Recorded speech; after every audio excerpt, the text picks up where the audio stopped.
नमस्कार दोस्तों, मैं Lakhan Suryavanshi, motivational speaker and business coach. आज बात करेंगे बुराई करने वालों के साथ क्या सुलूक करना चाहिए, क्योंकि जो लोग सक्सेस होते हैं ना, उन्हीं की निंदा, आलोचना और बुराई होती है। मैं आपको एक स्टोरी बताऊंगा संत की। एक संत थे, वे अपने शिष्यों के साथ में गांव में आके रुके, मगर धीरे धीरे उनकी प्रसिद्धता इतनी बढ़ गई कि लोग उनके दर्शन करने आने लगे, उनके प्रवचन सुनने आने लगे। यह देखकर उस गांव का एक पंडित परेशान हो गया और वह सोचने लगा, इस संत की वजह से मेरा जीवन यापन कैसे होगा, क्योंकि मेरे तो भक्तगण ही कम हो जाएंगे। इस वजह से पंडित ने संत की बुरी अफवाहें फैलाना शुरू कर दी। वह लोगों के सामने संत की बुराई करता और एक दिन संत के शिष्य को यह बात मालूम पड़ गई और उसे बहुत गुस्सा आया और वह अपने गुरु के पास पहुंच गया और अपने गुरु को पूरी बातें बता दी उसने।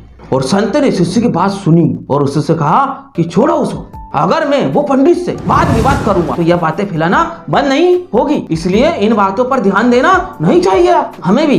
अब संत ने देखा कि हर शिष्य का क्रोध तो शांति नहीं हुआ है। उन्होंने कहा कि जंगल से जब हाथी गांव में आता है ना, तो कुत्ते बहुत भौंकते हैं, इसका असर हाथी को नहीं होता है। वह मस्त अपनी चाल में चलता रहता है और कुत्ते भौंकते भौंकते थक जाते हैं और वापिस अपने इलाके में चले जाते हैं। और हमें भी बुराई करने वालों के साथ ऐसा ही व्यवहार करना चाहिए और हमें अपना काम ईमानदारी से करते रहना चाहिए और हमें सत्य के मार्ग पर बढ़ते रहना चाहिए और अपना पूरा फोकस हमारे अपने काम पर रहना चाहिए। और हमारे अच्छे काम ही ना ऐसे लोगों का मुंह बंद कर सकते हैं।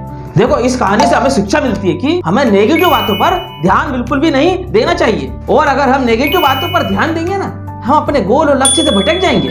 और दूसरी बात कि अगर आपसे कोई व्यक्ति की निंदा करे तो उस पर आपको सोच समझ कर विचार करना चाहिए, अपने विवेक से काम लेना चाहिए। और अगर यह वीडियो आपको अच्छा लगा हो तो मेरे चैनल को सब्सक्राइब, वीडियो को लाइक और शेयर जरूर कर देना दोस्तों। धन्यवाद दोस्तों।